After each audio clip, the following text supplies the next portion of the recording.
Every brand tells a story. And they are the storytellers. The Sutradhars. They present a brand with band, baja and barat to you. They are the Brandawallahs.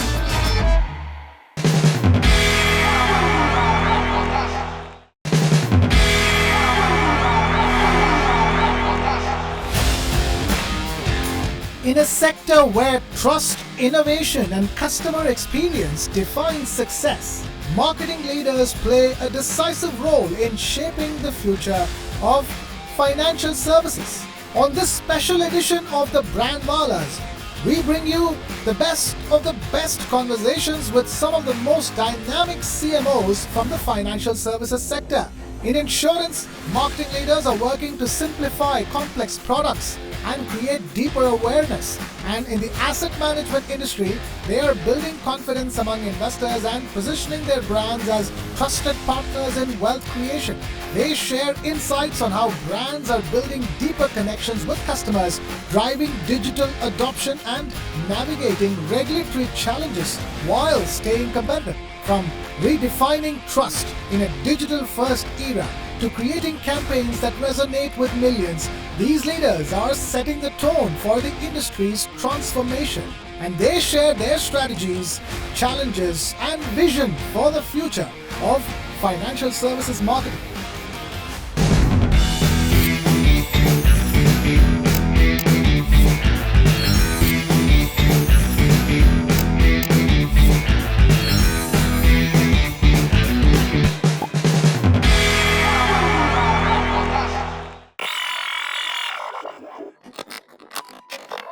The word policy comes from an ancient Latin word which means politia. Now politia meant the rights of citizenship. It's a form of promise that the king makes to his citizen. Life insurance prior to that was an uncertainty event, but as a protagonist or as an individual, one would feel that nothing would happen to me, something would happen to somebody. If you tell a customer, if they feel that, if they see that someone, a close friend or a close associate, is going through a medical emergency, that is a very big trigger point for buying health insurance or term insurance. Now, right now you're marketing something that's not exactly easy to market. There's nothing that's easy to market, but if there are some particular products, especially financial products like health insurance, which come with so many regulations, and also you're talking to the audience at a time when they're vulnerable or they themselves are worried about something, and yet you should not seem like somebody who's causing panic, and yet be the solution provider, so to speak, over here. And all of this means that they need to trust you. The people need to trust you. The trust factor is paramount, isn't it? The word trust is enshrined in the entire insurance business. It's a category that works on delayed gratification. And when you use the product or when you use the service, you are in a hospital. All is not well. There is emotions, there are things that are outside your control. Now you want someone to come through for you. You may have bought a policy many years back, but at that point in time, you want someone to come through for you. So this is a category where trust is amongst the most important, and trust is very hard to build. You can't say, I can't run an advertisement which says that trust me. Why should they trust you, right? It is 64% of the people buy policy based purely on word of mouth because they trust their friends, they trust their family. 78% of people go to Google to do research. And what essentially is their research is, they are looking at feedback of other people. So a lot of people today believe in the wisdom of other people before them who've taken a policy. And one of the biggest things that we're doing is that we're trying to drive the honest narrative of a consumer who's a Niva Bupa policy holder and has gone through a claim. A category may look passive from the outside, or a product like life insurance may look passive from the outside.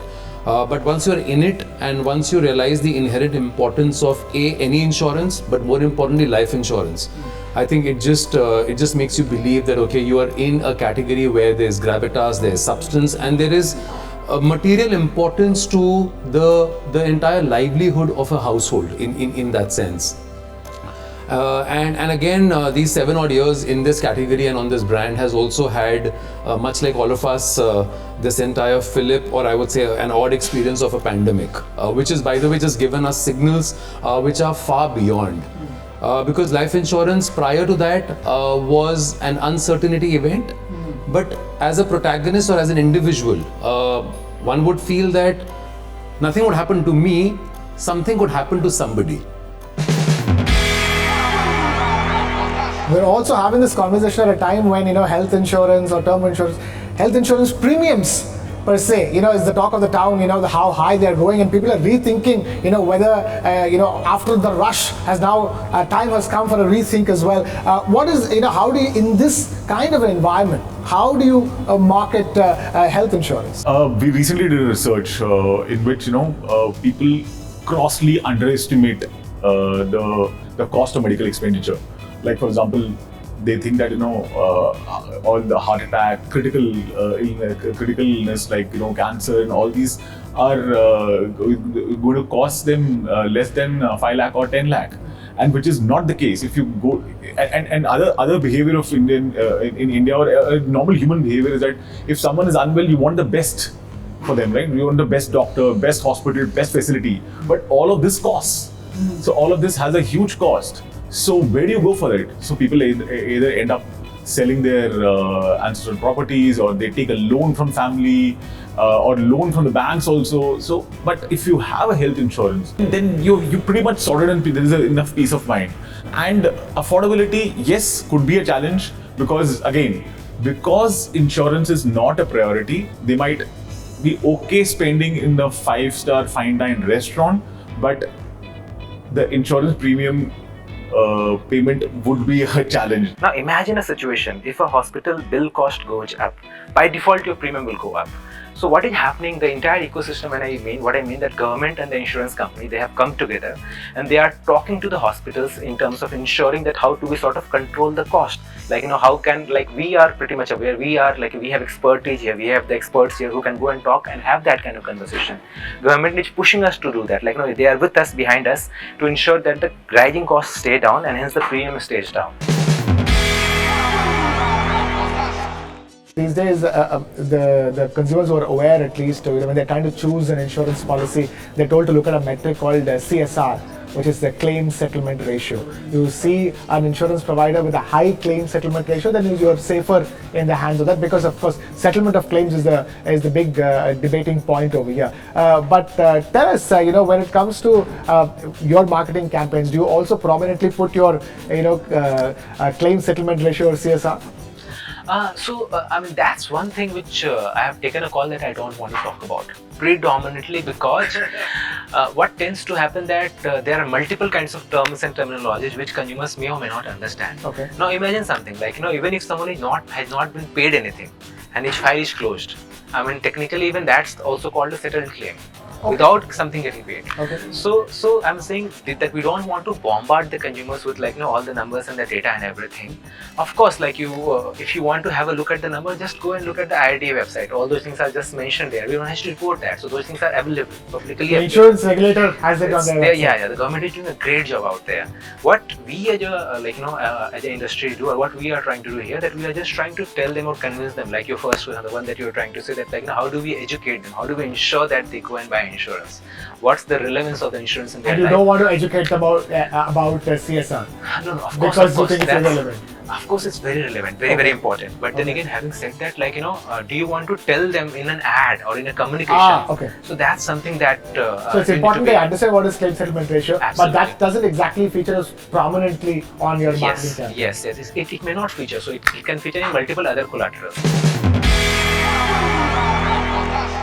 Trust is the most important factor in your communication strategy. Keeping that in mind, can you talk to us about some of the campaigns that you worked on, and possibly what, according to you, is the best campaign that you've worked on that you think hit the nail in the head? So when we in 2022-23 we were thinking about this whole SIP game which was unfolding. Now today the kind of money which is getting invested in SIPs is pretty large to what it was back then. We wanted to come up with a campaign which resonates with the investors and it connects emotionally with them. Okay, that was the crux. And also for the people who are already doing SIPs, how do they continue? You know, when I was talking to the consumers, one of the things which suddenly struck to me was that imagine when Krishna, you were a child, like, you know, a 4-year-old, when you were growing up. At that point of time, when you were growing, everyone was coming and just patting on your back that good job Krishna, you hit a 6, or let's say good job Krishna, you have a great handwriting. When you become a 9-year-old, 10-year-old, like, you know, teachers used to say with that good job beta, like, you know, here is 90 by 100, 100 by 100, excellent. Like, you know, you're getting a lot of appreciation from everywhere. When you went to college, like, you know, again, good job beta, like good college, very good college, you have gotten into good college. First job, good job beta. Suddenly when you're married and like you're into the other side of it, you have a wife at home, that phase, like, you know, at 28, 29, 30, that phase suddenly changes everything for you. Like, you know, you have a wife at home who says that, like, you know, you are spending not good enough time with me, you are spending time with your mom and all, you're not listening to me. You have a mom who says that you are listening to your wife, you're not listening to me. Typical Indian household. You have a boss who says that you're not doing a good job. You have a reporter who is saying that you're not promoting me. Like, you know, from everywhere you're expected to deliver something. Suddenly, like, you know, since childhood till now, everyone was patting you, and then suddenly right now you see that everyone wants you to deliver something. Like, you know, everyone has expectation from you. The switch You just changes. encapsulated So middle class life so beautifully. Absolutely. What is that one advertisement or brand campaign or marketing campaign that really stuck with you, that inspires you in what you do? That all-time favorite ad campaign? How Pepsi as a brand started working around cricket as a platform, and the entire piece from 1996 of Ye Dil Mange More, nothing official about it, to how the brand was able to embrace this entire phenomena of the cricketing fever in the country. And as luck will have it, while I was on the PepsiCo portfolio and I was working on brand Lay's back in 2011, I was able to put out a big body of work around the big 2011 World Cup. And while there was a cricketing World Cup happening in the cricket ground, Lay's at back then was doing a Flavors World Cup where we had again international flavors from various teams. I actually remember that Caribbean. Yeah, so there was a Caribbean, Sri Lankan, Indian, England, West, and as luck will have it, while again the Flavor World Cup back then was being voted by again customers and consumers, and as India versus Sri Lanka was played on 2nd April in the cricketing final, the final on the Flavor World Cup on Lay's was being played again between India and Sri Lanka. If I were to do this career once again as a marketer, I would probably follow the Cadbury example much more closely than I already do. I think the way Cadbury has built the category and created different meaning systems. The same chocolate has got different meaning system, and India has never been a chocolate loving country. What are you talking about? We have been a very, very heavy traditional sweet market, right? True, fair enough, yeah. Over the last 15 years, right? Chocolate has become important in our lives in many different ways. You want to give your girlfriend something, there's a chocolate for it. You want to tell sorry, there's a chocolate for it. And you're saying all of that was done by Cadbury? Yeah. I think Cadbury was the captain, the category captainship with 92% market share. Right. They started this in 2007-8, and I was a young marketer in Britannia at that point in time. And we also had chocolate biscuits. Okay. But the way the chocolate category took up is phenomenal. And I think they've got three things very well. One is consistency. They've stayed at it. Kuch meetha ho jaye. B, they have innovated formats. There's a silk, there's a bubble, there's something else, right? There's always something else. And third is my favorite. They've looked at different kind of cohorts.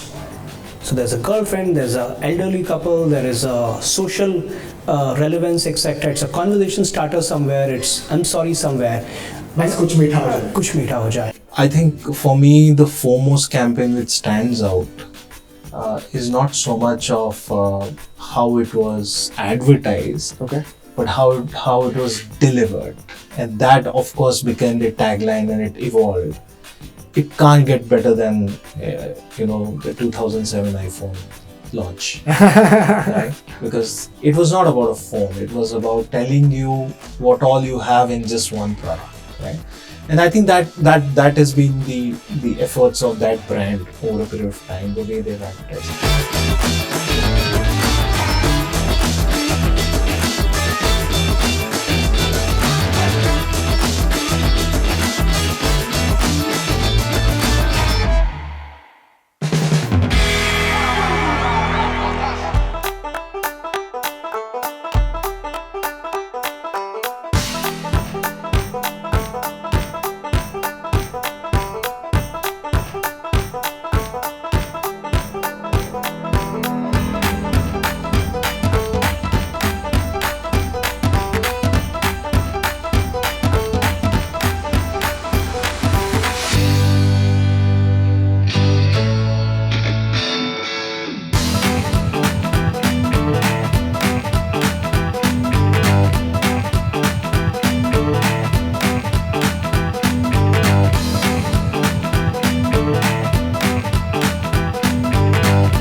Tell us, Sai, what according to you is the biggest buzz as far as the world of advertising and marketing is concerned? It is AI-driven personalization, and the fact that I know everyone is saying this, but the fact of the matter is, it is true. It's absolutely true. It is not a buzzword. We live in pretty much in a curated world where you open a Spotify, the songs that you want, you listen to it.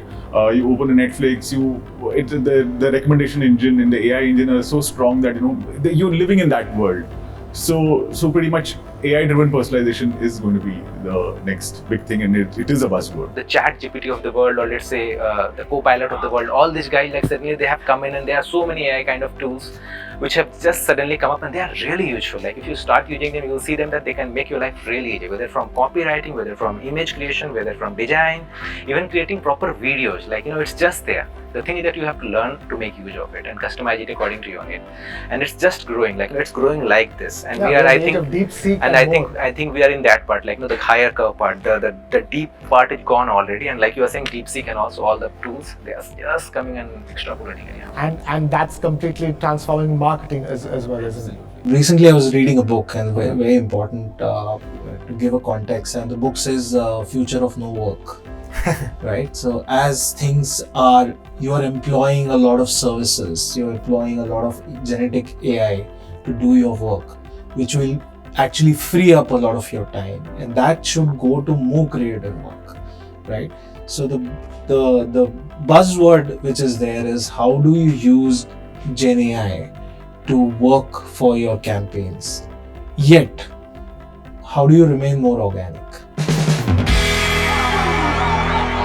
What according to you is blah, in the world of advertising and marketing? What I mean to say is that something that's overhyped, that you think it's like there's too much of talk about it, but like it's really not worth all that talk. I think this entire conversation around generative AI, I think is a blah. Because I think a lot of people are talking about generative AI.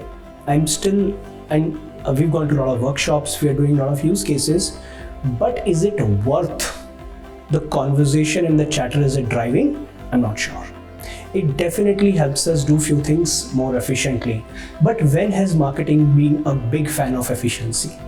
We are considered to be a department from ages to be the least efficient people, but the most creative people. The reason why marketing exists and has not been outsourced is because marketers are expected to think out of the box. Marketers have to be brave in the boardroom and outside of boardroom. Marketers have to be creative when they are in the face of constraints. And I'm not sure if any of these things could today be solved by AI. I fundamentally believe that this entire blah, if at all we have to, is to shed off this entire advertising stroke communication overhyped tag of this function or of this talent. And I think there needs to be recognition to the fact that yes, that's a part of what we do, but that's not the only thing that we end up doing as say a fraternity or as a function for an enterprise. What is the one thing about your job that you love the most? The one thing that, when you wake up, the reason why you get to office day in, day out, or get to work wherever you have to work. I love everything about marketing, to be honest, but especially the fact that, all cogs of the marketing team can come with an idea and take it to execution, and then see how a consumer is responding to it. That entire process is something which, really, really excites me. Pitch meeting, agency meeting, team meetings, that's the fun part. Okay. And on the marketing side, because I was talking about advertising versus marketing is about reusability. Okay. What you have done, and if it's been successful, how can you call that back? With the same format or an altered format, but have that central feel. I think that is, reusability is critical. And that's what you love about marketing.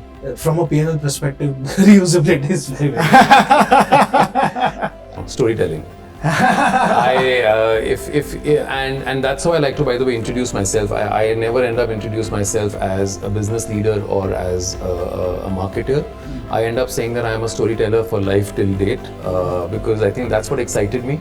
In fact, the big shift that happened for me from my sciences career to where I am today is... So you were originally a science student? I was a science student. I did bachelor's in science. I did almost finished master's in science, and that to a subject like physics, before hopping on to say that maybe science is what gives me logic, but what should give me magic is this art of storytelling.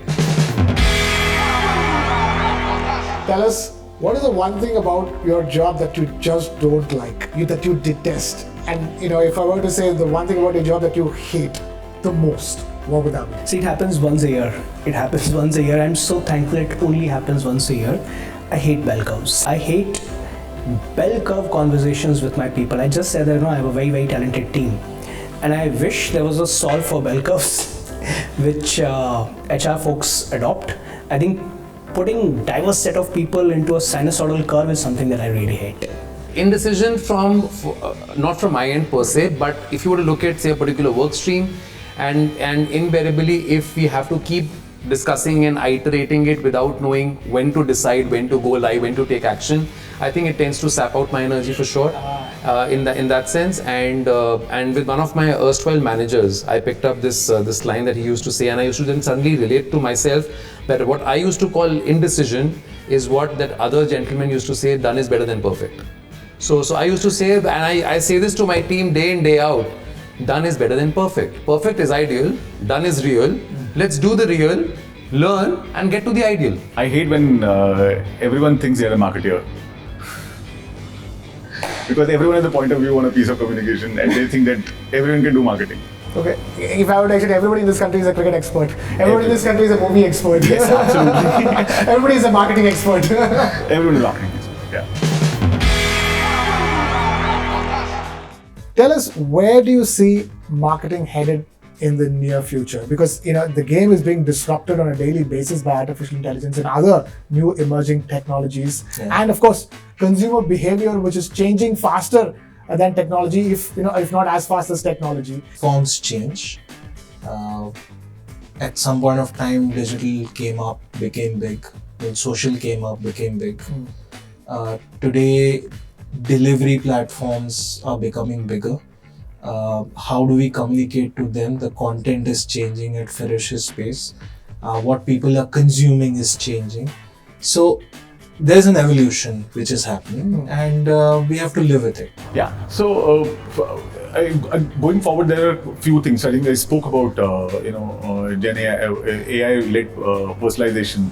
That's going to be quite a big game changer for the future. Apart from that, how well we use content. I think there is an overused term of content being the king and all. But how serious we are about creating content for the consumer, and something which content, again, what you said earlier, that creating content for different segments, creating content which holds their attention, creating content for which even a long form content, how smartly you can create it. So that is how well you can create video content and text content and marry the both. And if when a consumer is coming to your website, do you have the option of showing him, helping him read the text, read in different languages? Can he listen to the podcast? Can he see the video? Can he share it with others? Can he save it and read for later? So all of this will be extremely important, I think. It may seem in the short term that marketing as a function is moving more towards data and is moving only towards data. But I would say that there would eventually come a state of balance between what data will take us towards and what a marketer's gut, which again comes in from experience, from consumption, from a lot of storytelling ideas, whether in India or whether across the board. We live in an activity where every success is important and every failure is kind of frowned upon, right? We create this hyper competitive world, which is actually all there in our head. There's a failure, it'll pass. There's a success, that too shall pass. Whatever you're doing will pass. The most important thing is keep at it. Keep at it, that's one. The second thing is, don't be in a rush. A lot of people who change jobs like me from one category, from one industry to another industry, they are in this rush to hit a 6 in the first 30 days, 60 days, 90 days, right? And their desire to hit a 6 and their desire to self-validate to themselves and their bosses that they made a right hire and I'm the right person for the job and I'm a rock star, forces them into doing things which they wouldn't have done in retrospect.